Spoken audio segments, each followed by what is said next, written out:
I don't think I can do this, my wife grunted, her voice strained through clenched teeth. Squeezing her hand, I offered words of encouragement. You've got this. Just a little more, and she let out a guttural cry, her grip on my hand tightening until it felt like my fingers might break. Oh, I mean, you're doing great, Luna. I can see the progress, I reassured, my own excitement mixed with a hint of pain. Luna's efforts reached a crescendo, and with one final, intense push, she collapsed back onto the bed, her breath heavy and labored. Did I do it? She gasped. A surge of pride filled me, and I grinned from ear to ear. You did it, honey. I'm so proud of you. But our joy was short-lived. The doctor's voice reached my ears, and my heart skipped a beat. Oh, my God. My elation gave way to a growing sense of unease as I approached the doctor, my eyes fixed on the bundle in his arms. What I saw next would forever haunt me. Our newborn son, still covered in blood, had an unnatural, dark purple hue. His skin looked as if it had been crushed under immense pressure. And his eyes, those eyes were a sickly yellow, predatory, and hungry. Luna's gaze met our child, her expression turning ghostly white as she stifled a scream. What's wrong with him? She choked out. The doctor's words were heavy with concern. As he spoke, I don't know. It's unlike anything I've seen before. We need to take him to the NICU immediately. As the doctor hurried out of the room with our baby, a chill ran down my spine. The child's unwavering, cold stare seemed to pierce through me. Zane, I'm scared. What if something's really wrong? Luna's voice trembled, tears streaming down her cheeks. I brushed a strand of hair from her forehead and met her gaze, determined to offer reassurance. Everything is going to be okay. Jack will be okay. The name Jack seemed to provide a glimmer of hope in the midst of uncertainty. The following days were a blur of anxiety and waiting. As we sat in the sterile hospital room, Luna's worried expression remained etched on my mind. I couldn't shake off the feeling that something was amiss, especially with the way the nurses occasionally glanced at her. Eventually, we received the news we had been waiting for. The baby was going to be okay. Luna and I let out a collective sigh of relief, our hearts lighter than they had been in days. Luna's smile radiated joy as she looked at me. I'm so relieved. Thank you for being here with me. But my relief was short-lived as questions continued to gnaw at me. I turned to the doctor, my voice wavering. What was wrong with him?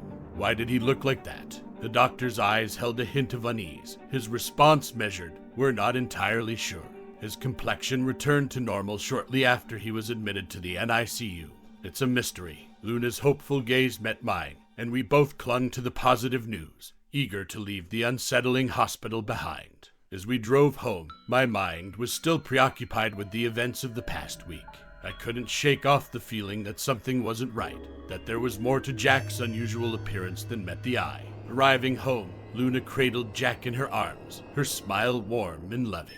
Seeing her with our child, I couldn't help but feel a surge of pride and protectiveness. He's beautiful, isn't he? Luna's voice was filled with awe as she looked down at our sleeping son. He really is. I agreed, my heart swelling with a newfound sense of purpose. Over the next few days, we settled into a routine, taking care of our newborn son and adapting to the challenges of parenthood. Luna's concerns about Jack's lack of movement remained, but we hoped that time would bring about positive changes. Late one night, Luna and I lay in bed, the dim glow of the baby monitor casting a soft light in the room. Luna's worried expression was mirrored in my own, both of us wrestling with the uncertainty of our situation. I just wish he would move more, you know. Luna's voice was tinged with sadness. I reached over, gently brushing my fingers against her cheek. Luna, give it time. He's just getting used to the world outside. She offered a faint smile, her eyes tired but hopeful. You're right. I guess I'm just being an anxious mom. You're not alone in this, Luna. We'll figure it out together, I reassured her, pulling her closer. Days turned into weeks, and our bond with Jack grew stronger. His coos and smiles filled our days with joy, and Luna's initial worries began to fade into the background. One evening, Luna and I sat on the couch, watching a movie as Jack slept soundly in his crib.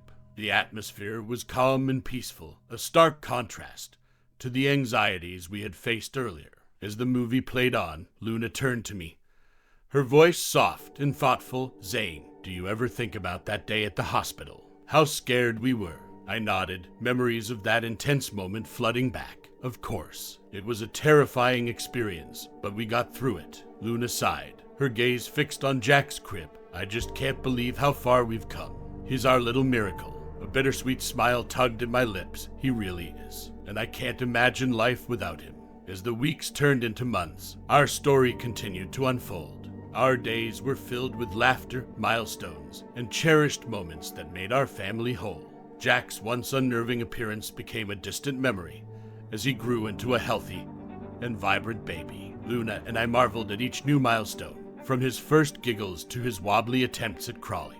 Despite the initial challenges, we had become a strong and resilient family, ready to face whatever the future held. One day, as I watched Luna and Jack play together, my heart swelled with gratitude. Our journey had been filled with uncertainty and fear, but it had also brought us closer together. And as I looked at Luna's radiant smile and heard Jack's infectious laughter, I knew that our love and determination had truly made us a family. Months passed, and Jack's growth continued to amaze us. His once unnatural appearance had transformed into that of a healthy and thriving infant. His skin had regained its normal color, and his eyes sparkled with curiosity and innocence. Luna and I couldn't have been happier with our little miracle.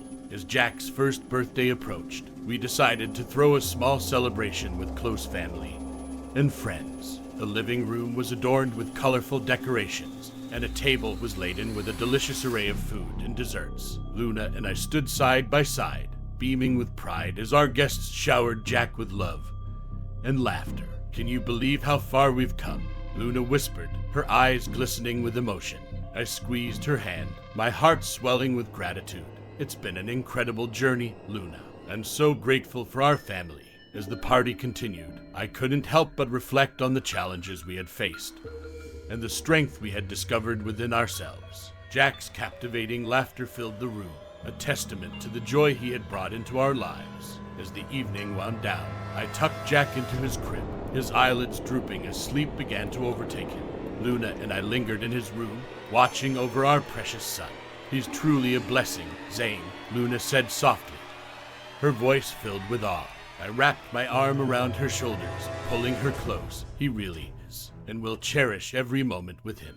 With a final glance at our sleeping son, we turned off the lights and headed to our own bedroom. As we settled into bed, Luna nestled into my arms, a sense of contentment washing over us. "I love you, Zane," Luna whispered, her voice a soothing melody.